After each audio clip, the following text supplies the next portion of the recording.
I'm running 250 miles because I'm slightly crazy, but also because I want to try and raise awareness and end abuse, and I'm raising money for Women's Aid, and their motto is until women and children are safe, and it's hugely important to me, so that's why I decided to run. And the reason why I got football involved and why I'm at Wembley is because I often get told when I'm speaking as an ambassador that it's a women's issue, and I really want to try and break that stigma and taboo down and show that we can engage as a society. A society is made up of men and women, not just women, and that we can really bring everybody together, and that it's a human being issue, and that's what I'm really trying to get across. So I wanted to engage the football world by running down the country, which is what I've done. I can't believe I've made it to Wembley.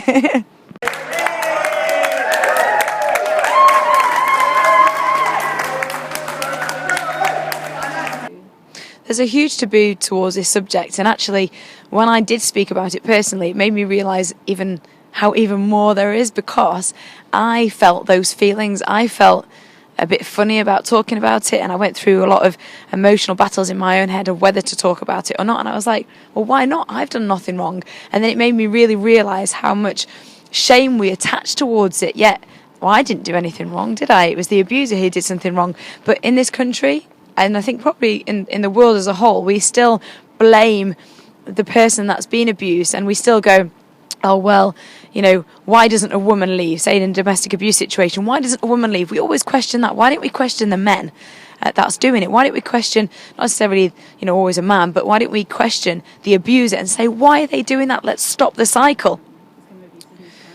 I think the recent findings that have come out about rape is not...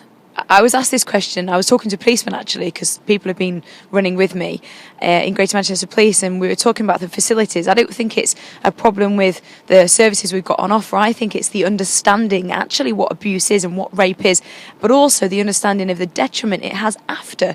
It's not just the act of rape. It's afterwards. The person that's been raped has to live with the feeling of that they've been taken advantage of, and they also have a lot of self-guilt because there's a lot of self-blame, and it's not because it's their fault, it's because society has that attitude towards them, because we seem to go, well, she was asking for it, she was drunk, or she was wearing a short skirt. But does that mean it's okay for her to be raped? What we should be doing is saying, why does a guy think it's okay to rape somebody? And we need to change those attitudes, but not just get women talking about it, getting men saying, I'm a real man, I don't abuse, I don't rape, I'm not a coward, because it is just cowards. I'm a secure man in myself, and we don't treat women like that. We're to be respected, and we should make sure that we educate young people, because that's the most important thing.